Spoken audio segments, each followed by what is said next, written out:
Hey, Driven Youth. Man, can you feel it in the air? It seems like that things are starting to lift and our governing officials may be letting us get back together. So, isn't that some great news? Isn't that good news? Many of you have been quarantined in your house for weeks and weeks, and I know that you are ready to get out, see your friends. I know some of you have been seeing some of your friends, or you interact a little bit online, but it's not the same, is it? It is not the same.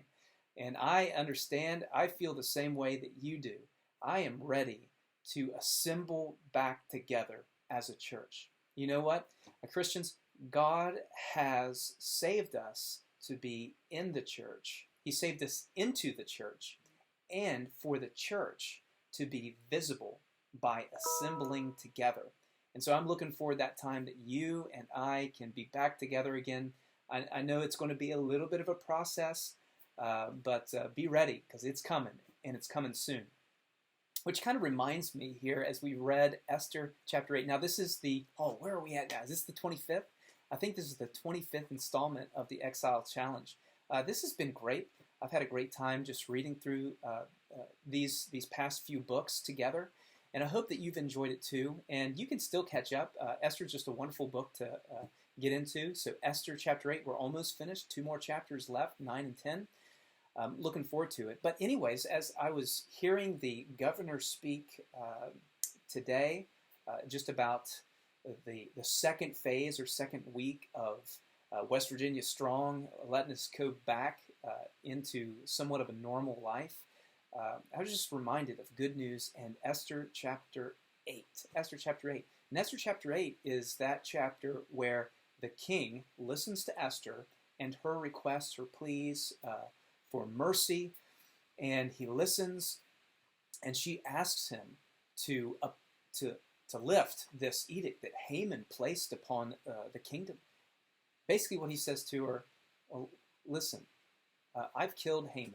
I've given you his property, and at that point, Esther had given that property to her cousin Mordecai.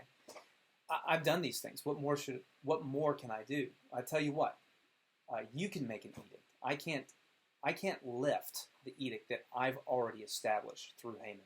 Can't do it because of the particular laws there in the Persian Empire. And so he says, you take my signet ring, and then you write an edict, and then I'll send it out. It's such an interesting ruler and king. I would never do that. I would always, but let me read it first, okay, before I let anything go out, because I don't want the same thing happening to me that happened with Haman. Not that they would do that, of course. But anyways, so that's what they do. They write an edict. Mordecai writes the edict, and it allows the Jewish people.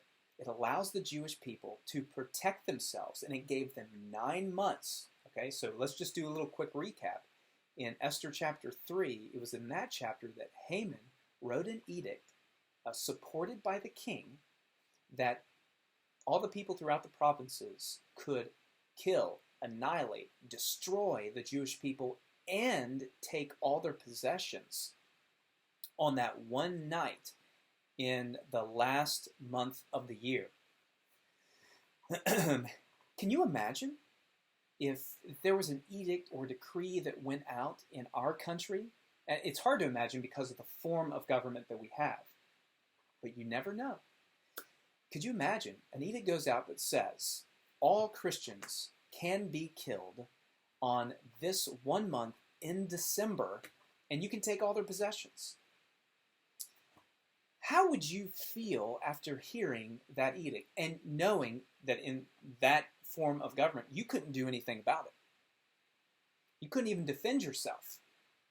It just had to happen. What would you be feeling? Wow, that's some awful news. That's some awful news.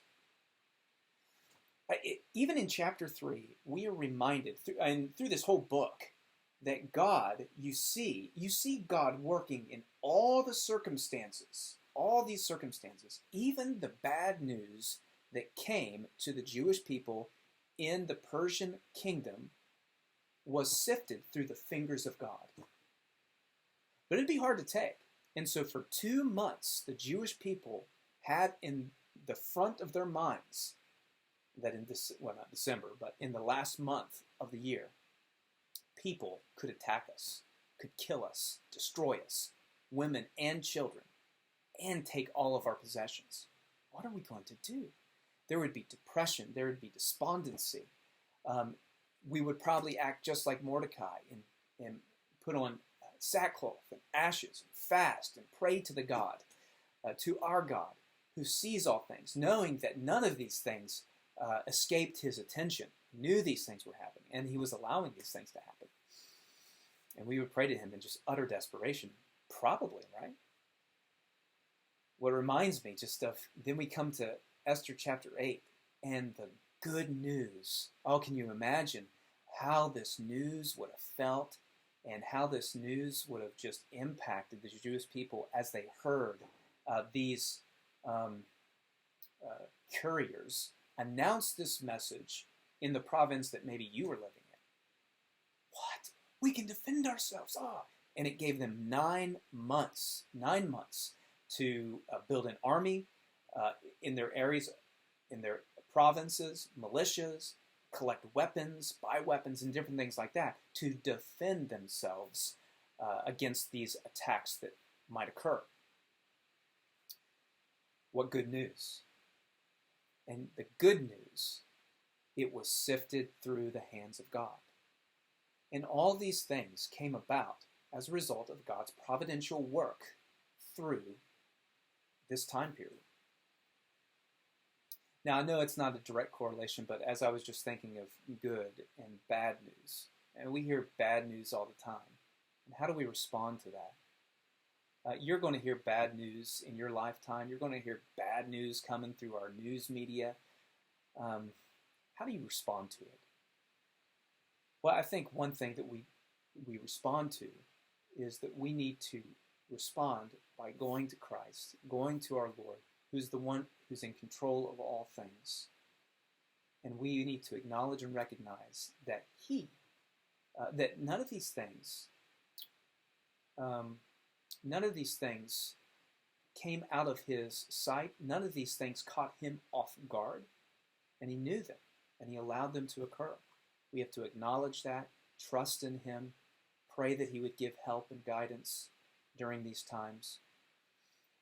And we also have to be reminded that God also sends good news too. And reminded of the good news and the bad news that we have declared clearly in the scriptures. The bad news that all men are fallen. All men have sinned and fall short of the glory of God. And that you and I have the good news of the gospel of Jesus Christ to deliver to people who are in utter despondency, they are in a awful situation of sin and under the wrath of God presently. And when we come back together again, which seems like it's going to be soon, when we come back together again, we need to be reminded that there are going to be people who come into our congregation and assembly, maybe not at the very beginning, but they're going to come into our assembly, and they're going to want to hear good news. And I want you to know, Christian, you have the good news of the gospel of Jesus Christ to deliver to these people. It reminds me of Ephesians chapter 6, that we need to be ready, and we need to put on the shoes for your feet, having put on the readiness given by the gospel of peace. We need to prepare for that time, and it's coming soon. So are you ready to deliver the good news of Jesus Christ and him crucified, resurrected, ascended, sitting at the right hand of God the Father, ruling and reigning, ready to save? He's seeking and saving those who are lost, and we have the news for those lost, that they may come to faith in Jesus Christ and have their sins forgiven. That's good news.